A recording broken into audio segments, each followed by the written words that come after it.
So for those who are new, the way that this stream works, people ask questions about meditation. I answer those questions and we do some practice together as a community.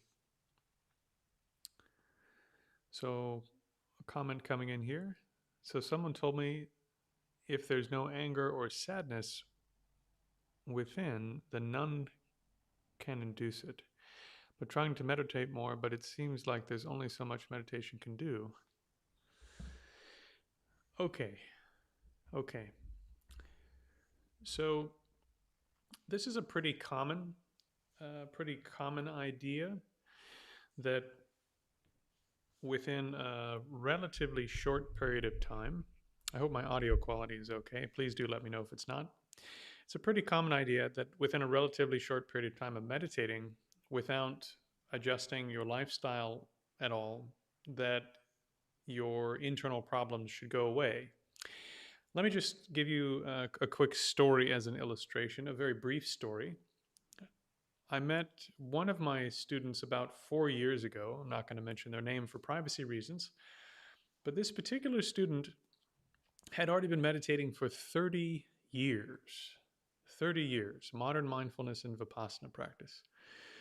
And they started much like some of the people in this stream. They were asking questions and found me on Facebook, where I've been managing Facebook groups for about 10 years and saw the content I was putting up and found it insightful. So she reached out to me. We started talking. She started doing some of the practices that I recommended. And she said that within 6 months, she made more progress than she had in the previous 30 years. So there's a huge difference between training in, I would say, a fully secular mindfulness system that doesn't have any of the other moving parts that make meditation work, and training in a system that is basically a whole lifestyle, a set of worldviews, etc. Taking those things on board is part of what makes the system work. Just to give you a couple of prescient examples. Uh, I did mention this yesterday, but I'll say it again. It's worth repeating a million times. Imagine that you cheated on your romantic partner, or that you got angry and ran over your neighbor's dog. You know, think of something horrible that you could have done. Unless you're a sociopath, pretty quickly you're going to start thinking, oh man, I'm such a horrible person. How could I do this? What happens if I get caught?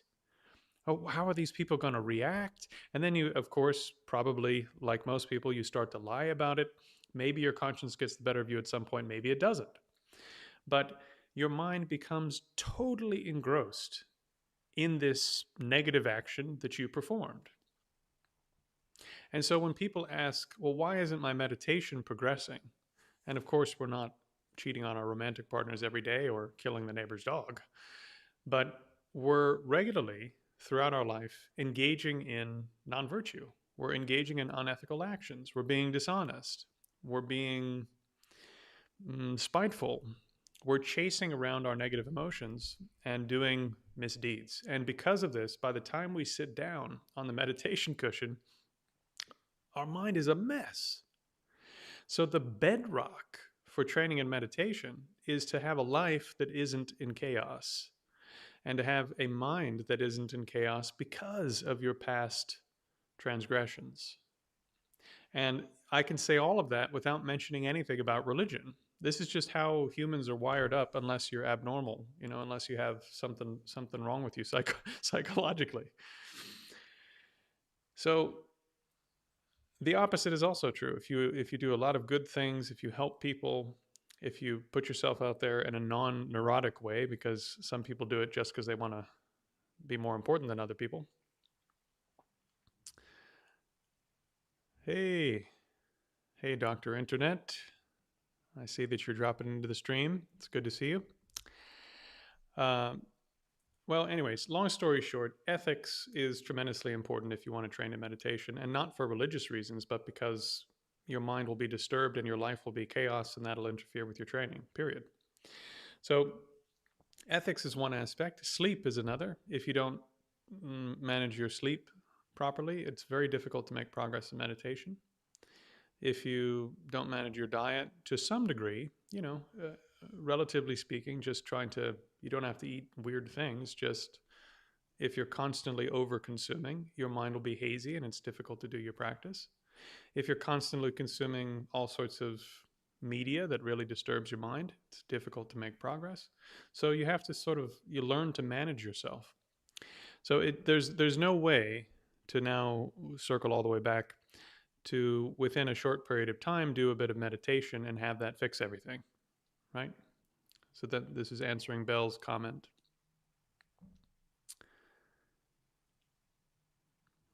Sam. So this is answering Sam's comment. Okay, so self-realization. I have a couple people mentioning self-realization. So this idea of self-realization mainly comes from Hinduism and the sort of offshoot Advaita Vedanta idea. And it's an interesting one. Before we jump into our first meditative session, let me say this about that concept. When I was training in what I call Foundation 4, these practices for opening the sense gates and opening the consciousness gate, at one time I had a fairly profound experience that I took to my main teacher, my root teacher, where over a period of weeks I had these experiences of just the mind. And I asked him, I said, listen, I know I'm supposed to be Buddhist, but when I look at consciousness itself, it seems to have the same properties all the time. It seems to always be ready to generate a new experience. That's always the same at all times. And it's always knowing or cognizant. So it's always this knowing factor that's ready to give rise to an experience or is experiencing some experience. And that seems to stay the same no matter what experience is appearing before the mind. And then we had a long conversation about, first of all, yes, that's a valid experience. And secondly, how you investigate consciousness properly to come to the conclusion that consciousness itself is not established as a completely unchanging thing. Even though it looks that way from a first-person perspective when you start to become acquainted with consciousness. And so this self-realization is related to diving inside your mind, closing the 5 external senses, having a direct experience of consciousness, and seeing that, first of all, consciousness is something quite different than you thought it was. And secondly, it seems to be unchanging from moment to moment. And you actually have to investigate it in a quite subtle way to discover that it's a changing thing and that it's not established in and of itself. It depends upon other factors also. So if you don't do that part of it, then you end up in a position where you think, this is the real me. There is this knower, this observer, that's the real me. So in any case, the Buddhists do in fact get to that experience. We just continue on from there and continue doing further investigation. And we come to a different conclusion ultimately than the Hindu schools and the Advaita Vedanta schools. That gets even more complicated if you start talking about the Tantras. Because, well, I don't want to say too much about this, but the subtlest types of consciousness don't have any mistakes in them to begin with. So if a person were to access those subtlest states of consciousness through tantric means, then it's difficult to see how they could make the type of error that would actually exclude them from Buddhist realization, if that makes sense. So it's a bit of a pickle. It's a bit of a pickle. I've heard some major teachers say that the Shivite system of Hindu Tantra at its highest levels is indistinguishable from certain Buddhist schools. So food for thought, probably way too much. Okay. Long story, long story. Let's now get to the point. So, Sam, uh, if your goal is to dive into the mind and see what the mind actually is, there are techniques for doing that, and I do teach those. So, it's a long road. You got to start where you are, do what you can, make progress bit by bit, and then occasionally do some retreat so that you can gain deeper experience and then bring that back to your ordinary practice. Sam's commenting about ethics. Yeah, misdeeds. Misdeeds are actually coming out of your mental imbalances from a Buddhist standpoint.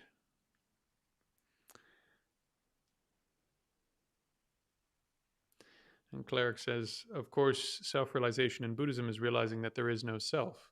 It's a slightly subtler position than that. It's that the type of self put forward by Hindu schools, for example, doesn't exist when you look for it. Not that there's no self whatsoever, but that the type of self that you think exists and that is reinforced by the philosophy of certain religions and Hindu schools doesn't exist. It's a slightly more subtle, more profound, and more interesting position, actually.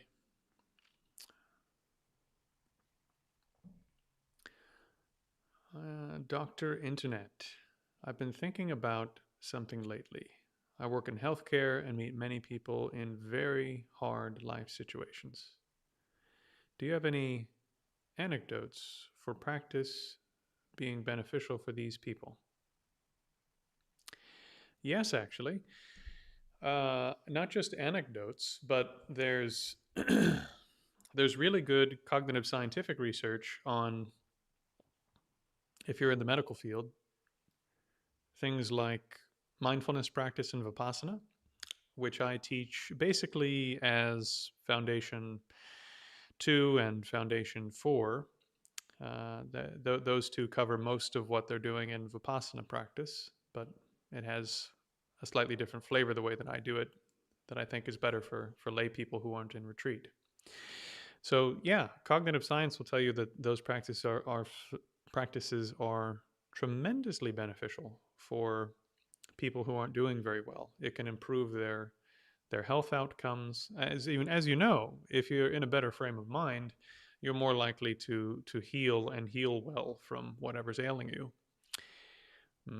Also, in terms of pain management, it can be quite helpful. By the way, this is another reason that I like teaching body scanning. If you do body scanning and you're trying to learn how to sit for a longer period of time, you're going to learn how to overcome the pain in the body simply through doing body scanning. And the pain will then reduce or be less of a problem when you try to actually do serious practice. You see? So I've said it once, I'll say it again. There's a bit of a method to the madness of why I put the practices I teach in the order that I put them in. Okay, I see the chat slowing down. There's one more practice. It's just so hard to do, really. There's one more practice that can really help you as a healthcare practitioner, but that's something that would maybe be better discussed off the stream. If you want to send me a message through Facebook or something, I can chat with you about it. There's a practice called giving and taking.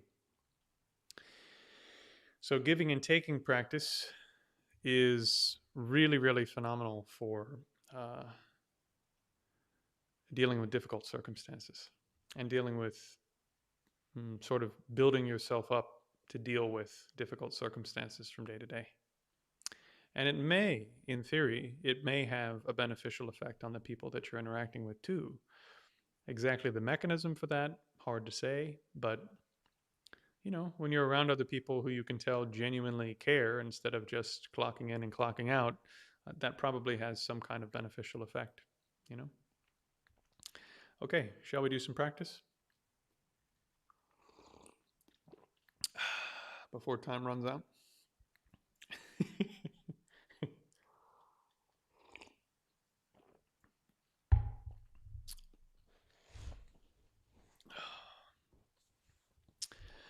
Let's start with our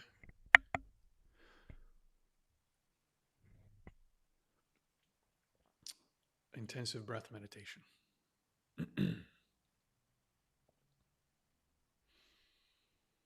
I think everyone here has done this at least once with me, but I'll briefly go over the instructions. So breathe in a bit hard through your nose. Find the patch of skin inside your nostril, one of your nostrils, that has the most intense sensations. Place your attention there without imagining or visualizing or mentally commenting on anything about it. Simply be aware of the physical tactile sensations of breathing. When you breathe in and then out, upon completing or nearly completing the out breath, count the number 1, and then on the next breath 2, and so forth in your mind. You can do that by verbally reciting it in your mind, by saying it very loudly in your mind, or you can do it by visualizing the numbers about fist distance, arm distance in front of you, and about the size of your thumb at the level of the sort of the center of the forehead here. Okay? So think about it like you're making a movie, a film, and you're going to be doing tight shots, tight camera angles. The first camera angle, the first part of the movie is just the sensations of breathing.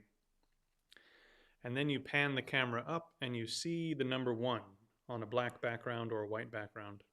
And then you pan the camera back down and you're looking at just the sensations of breathing again. And if absolutely anything else appears on the film, you're now making a different movie. You've lost the plot. The film is just what I mentioned and nothing else, okay? When you read the Pali Canon, it says basically the level of strength you need to bring to overcoming distraction on the initial stages of meditation are as if someone were about to strike you down. They're holding a sword over you and they're going to strike you down if you lose concentration. So bring the full heart, the full essence of your being, pool all of your attention into that tiny patch of skin as if your life depended upon it. This is the advice of the great masters. Okay? Here we go. Starting now.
Okay.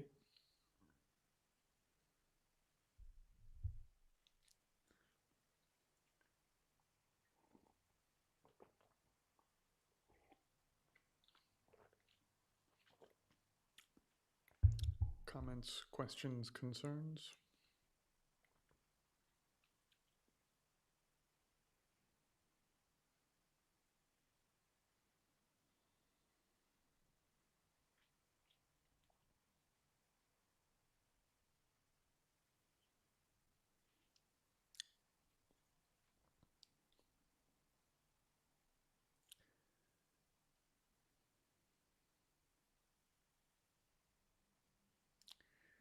All right.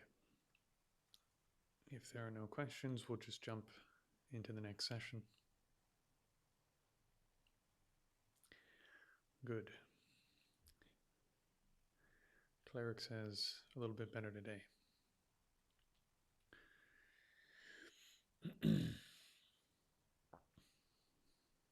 One thing I recommend often to people is the great masters of India and Tibet, much to many people's surprise based upon popular culture around meditation, recommended not that you try to sit for 15 minutes or 20 minutes or an hour or 4 hours, but that if you're serious about meditation and making progress, you try to sit for 5 minutes. And when you can get 5 minutes to go fairly well, then you add on another 5 minute session. So the reasoning behind this is that you bring a great deal of intensity, a great deal of effort to that practice, as if you're deadlifting, maxing out, or as if you're sprinting as hard as you can.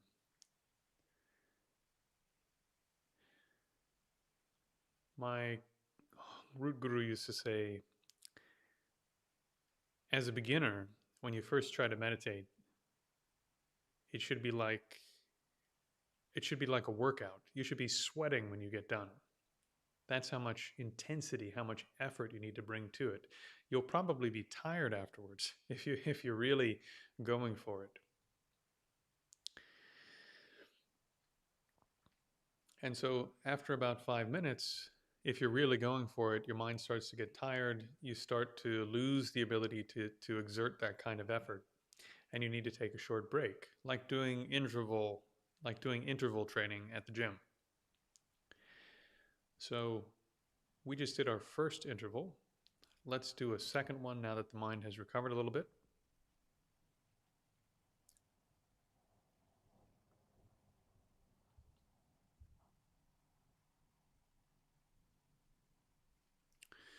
So there's a comment in the chat from Dr. Internet saying this has been very hard. Yeah, it is very hard for everyone. The first stages, I just put up a bit of a kind of cutesy video on this today. I have my dog in part of it because I couldn't help myself. He's adorable. If you look at the major texts like the Bhavanakrama and the commentaries on the Bhavanakrama for training and meditation, what they say is when you start to make progress in the beginning as a raw beginner, when you start to make progress, it'll seem like you've fallen backwards in a huge way. And the reason for this is for your whole life, you've never noticed how screwed up your mind is. And for the first time, you're trying to put your mind on something stupidly simple like breathing, which you do all day long, and you can't keep it where you wanted it to. And now all of a sudden, your mind becomes aware of all of the crap stopping you from keeping your mind where you intended to put it. And this is true whether or not you're an Olympic athlete, or you're a physician, or you're a high-powered lawyer. The skills required to focus in those environments are not the types of focus skills that are used in this environment. Usually the focus you have in those environments is driven by other types of emotional factors that keep you engaged in that concentration because there are risks or there are rewards, etc. And this isn't like that.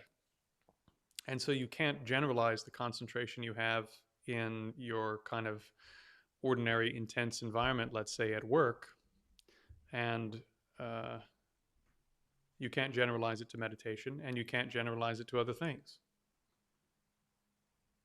So it's actually a sign of progress, Dr. Internet. It's a sign of progress that you're noticing how hard it is to do and how much you can't keep your mind on your breath. And I'll tell you this, when I first started, I basically did 5 minutes a day for, I don't know, like 2 years. That was the main thing that I did. I just did it super, super hardcore when I sat down to the best of my ability. And eventually I made progress. And of course, I did other retreats and I did other things too. But that was the core practice for quite a while.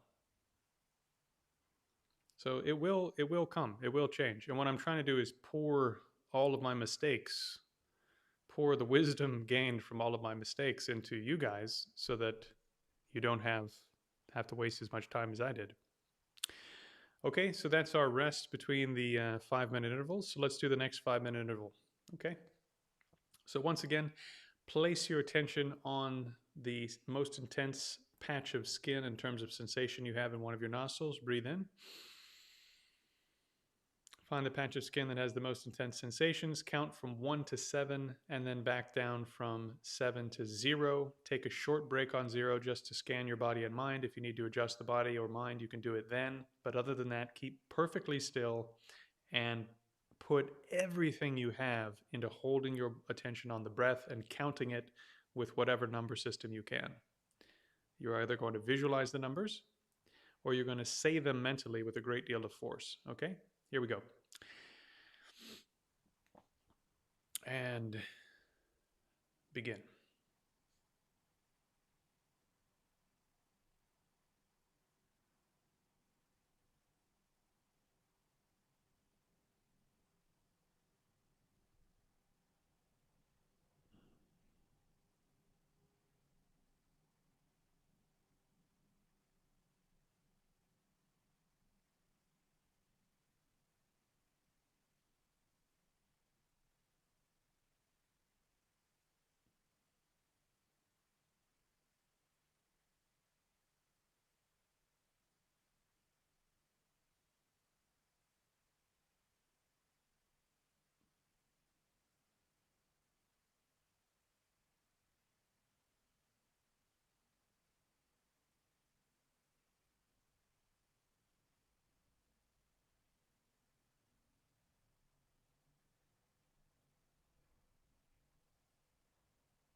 Okay.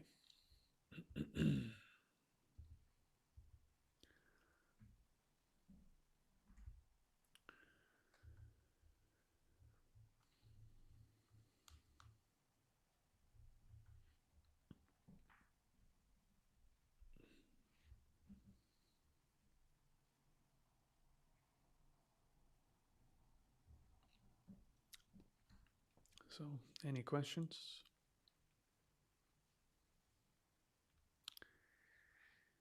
Dr. Internet said before the previous session, it seems that after a while my mind forgets the breaths and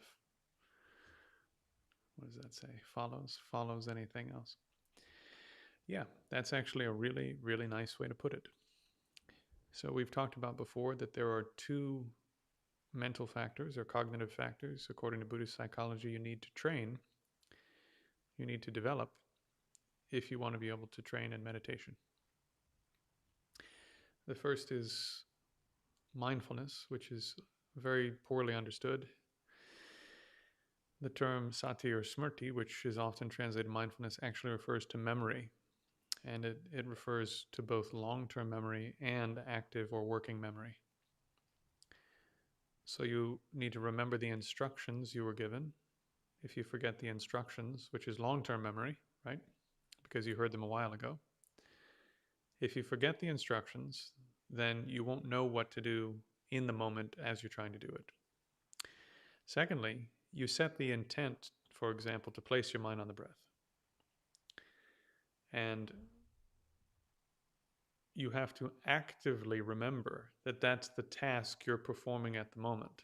And if you forget, this is the task I'm doing right now, then your mind falls off the object and it goes and does something else. So the first mental factor or cognitive factor that you need to be successful in meditation is this mental factor called non-forgetfulness, is the best translation, I think. Or recollection is another somewhat good term. Mindfulness is too loaded now. The other mental factor you need is introspection, which can also be translated vigilance, which I actually like a little bit better. And it's this quality of mind that is aware of the contents of your own mind and the quality of your own mind as you're doing something. So, by way of analogy, I've done this little analogy before, but mindfulness is what's holding my cup, right? My hand, if my mind forgets, will drop the cup.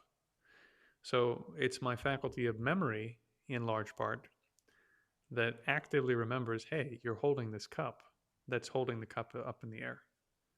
You see? Now, introspection would be the thing that would notice how I'm holding the cup. Am I about to drop the cup? Is my hand shaking? Am I holding it at a weird angle?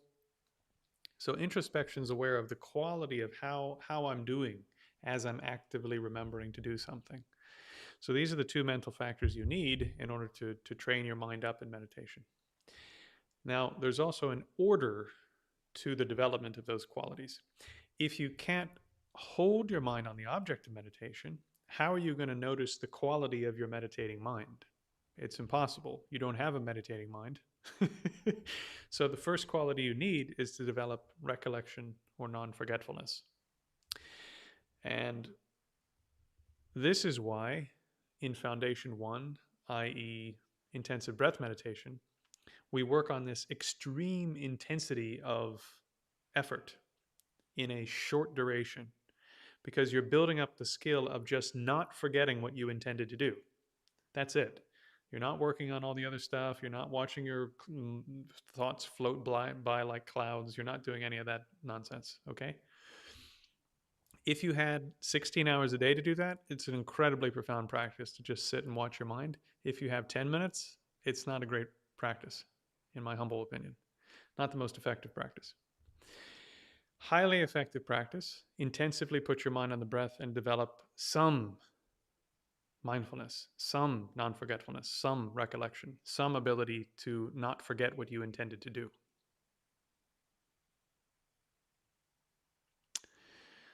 Yeah. And then, in the next phase of your practice, then you can develop other meditative skills that allow you to go deeper. Once the mind can hold on to something and grab onto it without letting go, then you can start making that concentration deeper. Once that concentration is deeper, then you can start observing the quality of it much more than you did previously. How am I doing with the concentration? Is it wavering today? Is it foggy and cloudy today? What is the weather in my mind? Okay, let me look at the chat. Quite a few people just dropped into the stream. We do meditation practice here, and I answer questions in the chat for people that are training in meditation with me or with other people. So please do feel free to ask your questions in between sessions. Cleric says, my mind is in a weird space where it's almost looking for something to distract it. The sounds around me are getting louder than usual.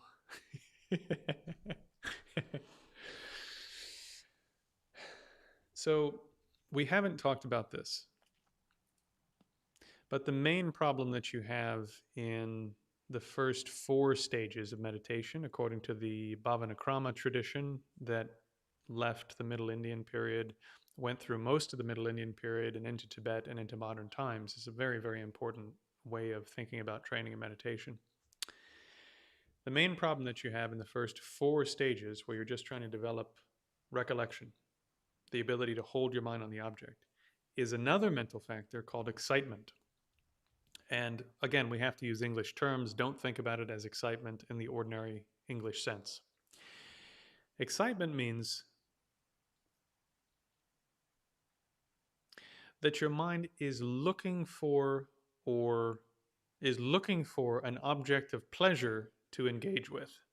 That's the subtler level. Your mind is simply looking for something else to engage with that it thinks will provide you with pleasure.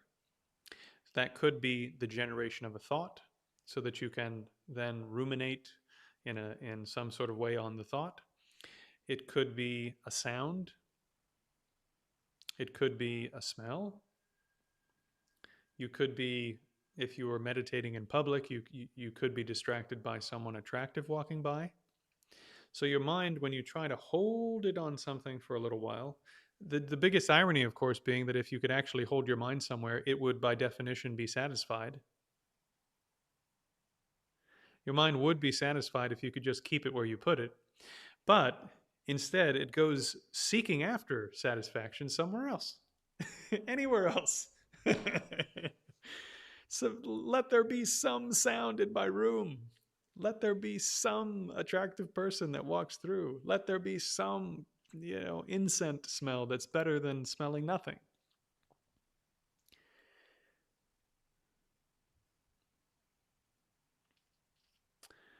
So this mental process, it's a bit difficult to say that way, but there's a mental factor called excitement that you can translate in 50 different ways that are all actually quite useful.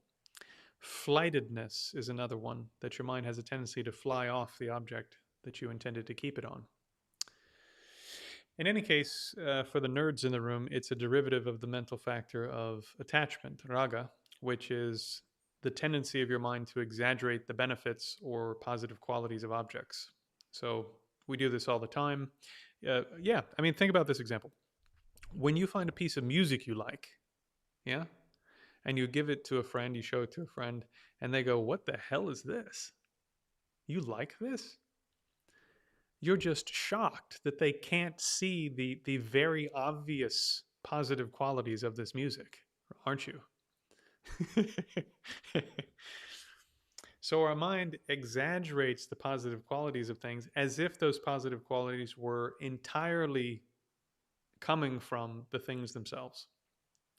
And then in addition to that, we grasp after the things that we want by chasing them psychologically, and then we cling on to them once we have them, and we don't want to let them go.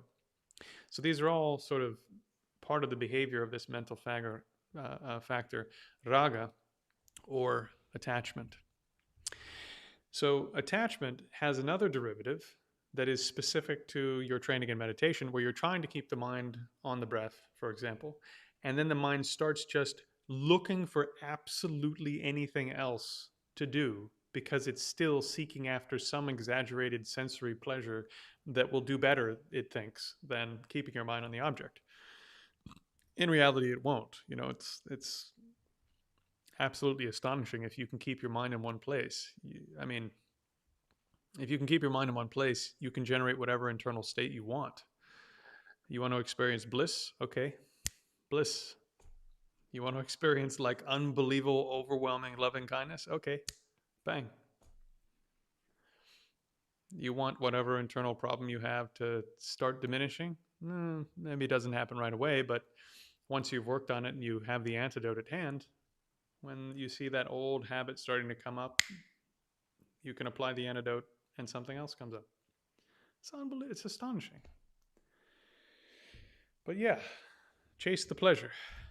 Yeah, go for it. See. Okay, let's see what's happening in the chat.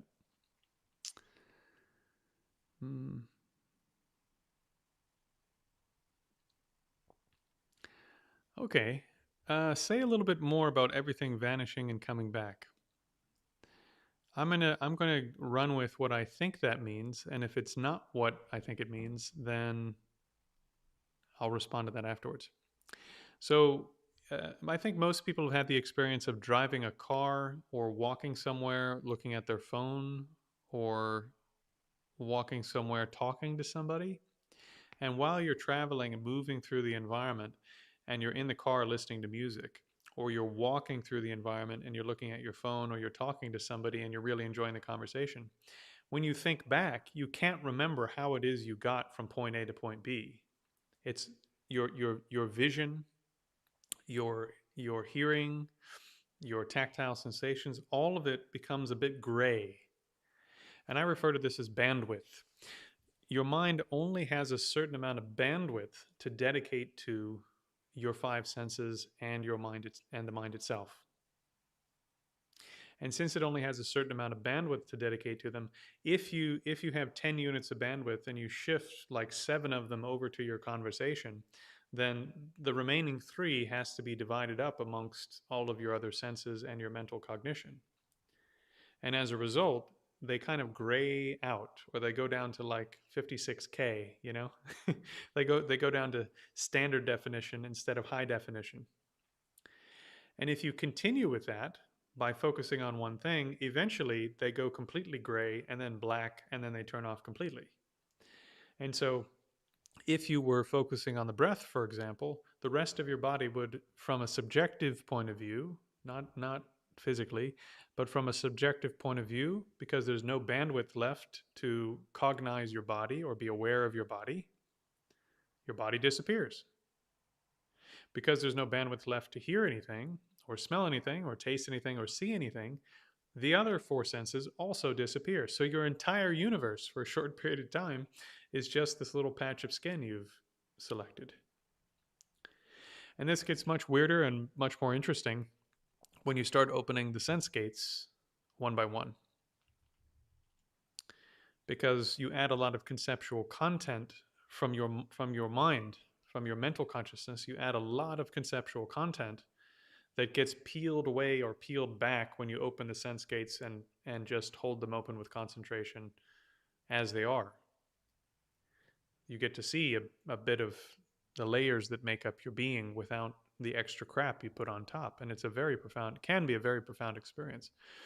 More than one of my students has talked to me about this from the last retreat we did in April. So this is actually quite normal, nothing to be worried about. It's not a particularly profound thing, actually. It's just one of the normal things that happens if you train in meditation, along with 50 other things you haven't heard of that will seem totally bizarre at the time, but at the end of the day, they're not particularly important, you know. They're a sign that maybe you're working at it and stuff's happening, and it's all good. But you can't get stuck on it, because that actually gets in the way of carrying on with the training.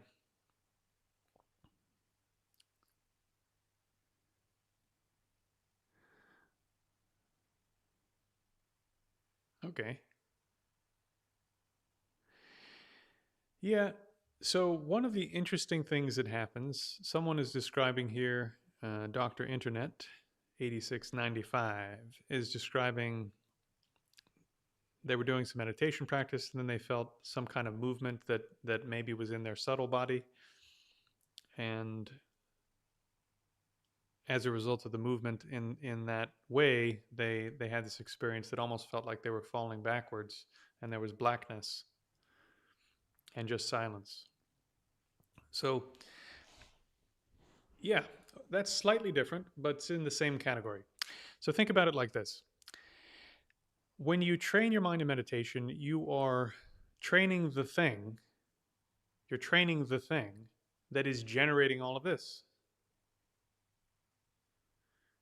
Everything you see, everything you hear, everything you smell or taste or touch, everything you think, the entire construction of reality as you see it and think of it is at least 50% your mind. In terms of subjective stuff, it's actually like 95% your mind. And cognitive science says that actually most of what we see and think and so forth doesn't correspond to physical reality at all. So when you start messing with the thing that is a reality generating machine, really weird things will start to happen. And none of that is actually that important. You know, you can see flashes of different colored lights, white light, blue light, green light, red light. You can have experiences where your body all of a sudden seems to be 10 times its normal size, or where your body seems very small, or where your mind ejects from the body for a period of time, or it at least seems to. You can have experiences where your ordinary sense of self seems to dissolve, and all that's there is sort of the inseparability of whatever sensory faculty you're using to generate concentration and whatever it's cognizing. So, for example, vision and the seen are actually one entity, they're one thing. Your visual faculty, your mind, is generating what you're seeing. Yes, there's a physical reality over here somewhere that's stimulating your senses in the middle, but what you actually see, like see, is what your mind generated based upon being stimulated by the outside world. So this whole visual world you have is from here, from this side, your side. And so when you pull back all the conceptual layers by generating concentration, it's as if vision and what's seen are one thing, or at least they're inseparable, and there's absolutely no me or anything in between. As if seeing is doing, how to say, as if what's seen is doing the seeing, and if what's seeing is the seen. Now, my students, they sometimes they come to me and they say stuff like this, you know, and I've had these kinds of experiences myself, and they're very profound when they happen because that's just not how it seems from day to day. But that again, meditation gives you access to the way your mind is actually built and set up, at least to some degree. There may be parts of the mind that you can't access that way. I'm willing to grant that, but there's just a huge amount of your mind that you can access, like way beyond imagining. So, yeah, hopefully I'm not talking you into the ground here. Hopefully you don't feel like this is too harsh. I don't mean to say, oh, you know. I think these experiences are important because they show us as practitioners and cultivators, meditators, that the internal world is really fascinating, and there are things to experience there and things to do there that are totally beyond and well, how do I say, that are incredibly profound, will be incredibly profound to us personally if we're willing to put in the work. I think that's what those things show you, because you go, whoa, I had no idea it could be like this, right? All right, let's do one more 5-minute session and we will call it a day. unless another question comes in after the session.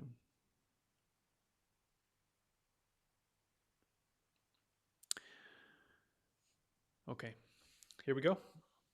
You know what to do. 5 minutes of intensive breath meditation.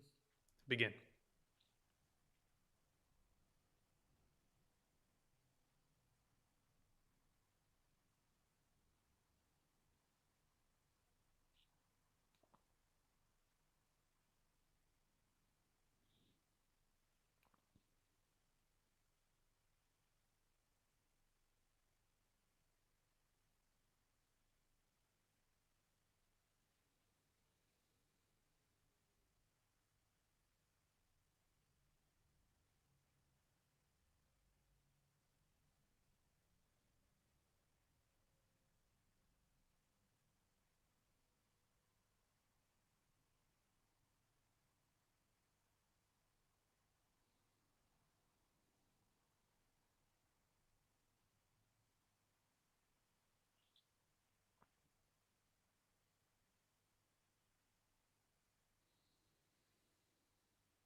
Okay.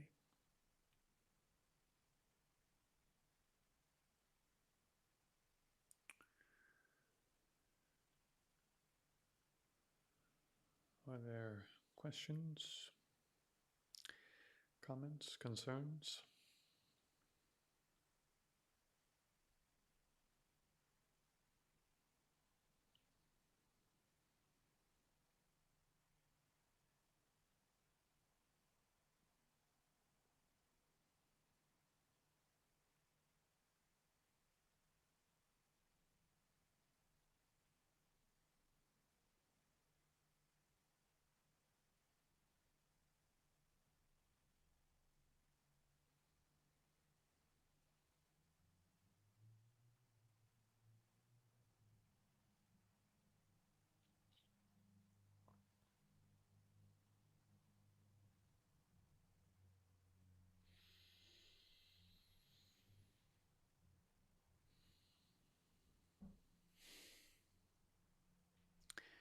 Proper brain workout.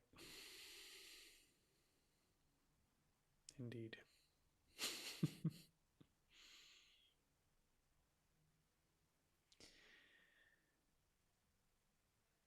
I hope that all of you who stayed for most of the stream or some of the stream will notice for the remainder of the day that your mind should be sharper from doing this. Your mind should more, mm, your mind should align with your intent or your will a little bit more.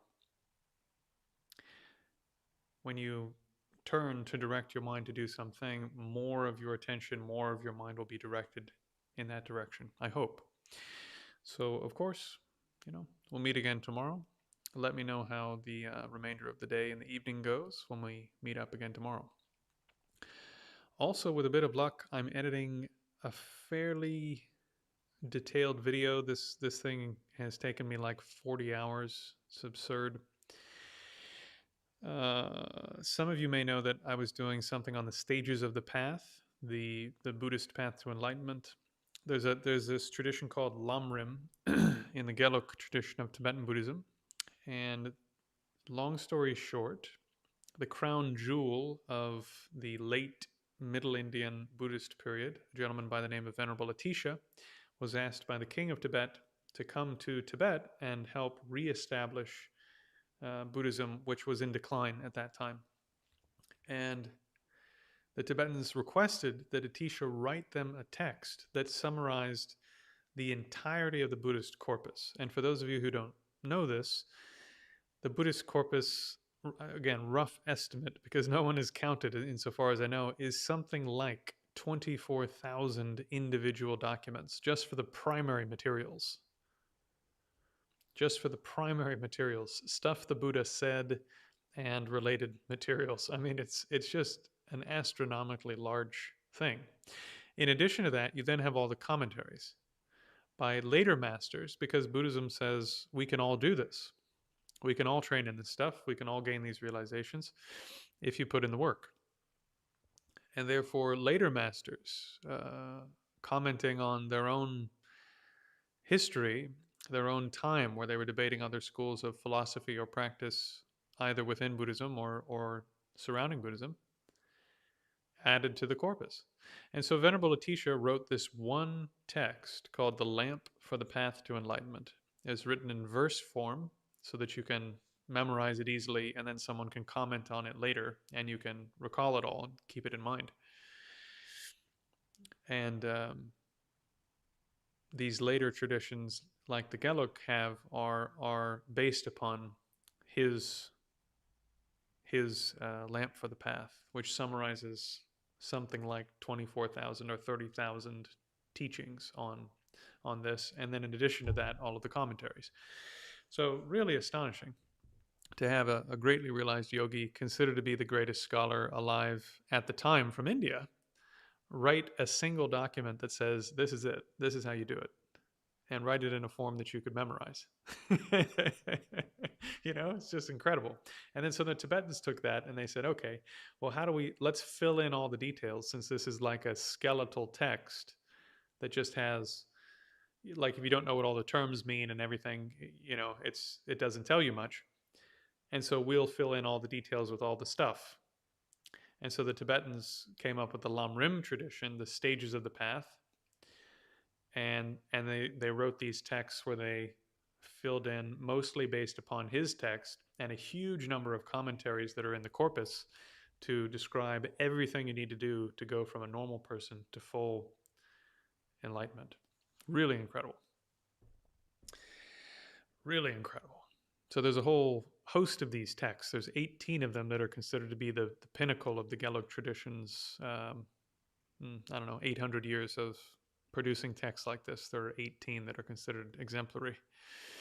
And I have quite a few of them. Read most of, or at least some of, quite a few of them. Okay, how did I get on that? Oh yeah, so for like a year, I was teaching this text to some of my students. Hold on.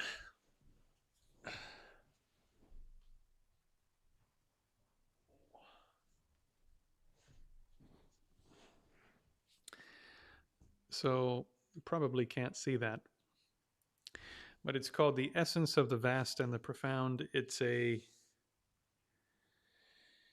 commentary.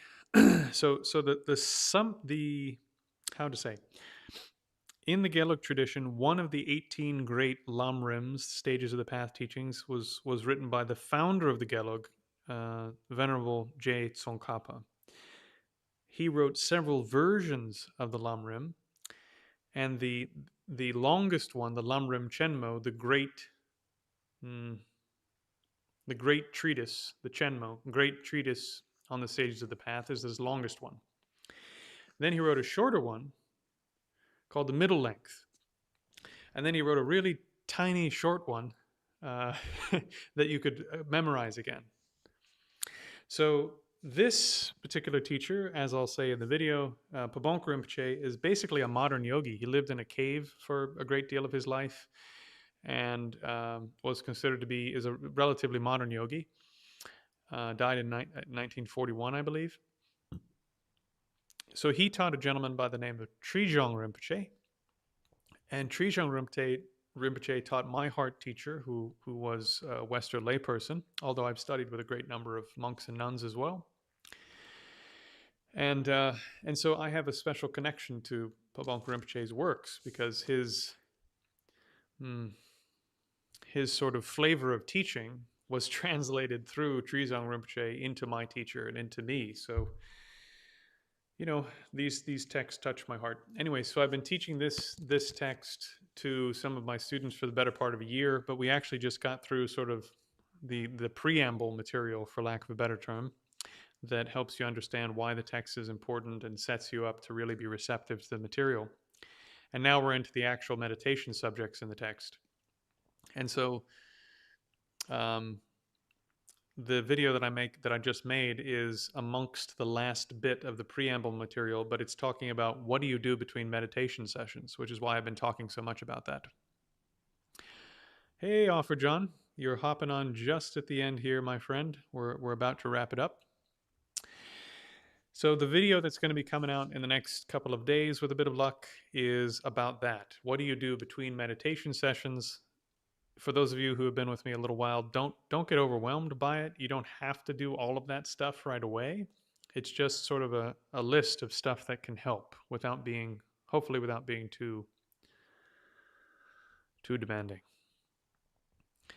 So we've got John, we've got the cleric, got Dr. Internet 8695. Let me try that again. Dr. Internet 8695. All right. Well, if there are no fresh questions, that's the stream for today. So I'll hang here for just another minute or two. And then, yeah, if I don't get off here, my wife's going to come in here and probably kill me.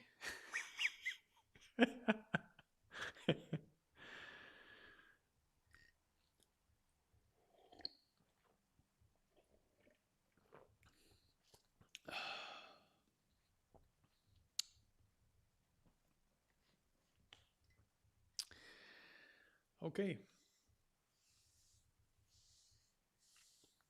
Well, if anyone would like to hop into the Lamrim course that's ongoing, I have a little Facebook group, chat group for people that are actually doing the meditations as best they can, or following along at least as best they can for this text. So you are welcome to reach out to me on Facebook, hop into that little group. And as I've said a few times before, I am trying to go full time with this, and if I can get about 40 people to sign up to the course down below, then I can carry on with this, and I basically don't have to worry about getting a part-time job or anything, and I can do this full-time for you guys. So if you're really enjoying this, you're getting a lot out of it, please do go down below, sign up there for the school course, and that school course is going to get richer and richer and richer as time goes on. All right? Okay, that's it for today. Hope to see you again soon. Cheers.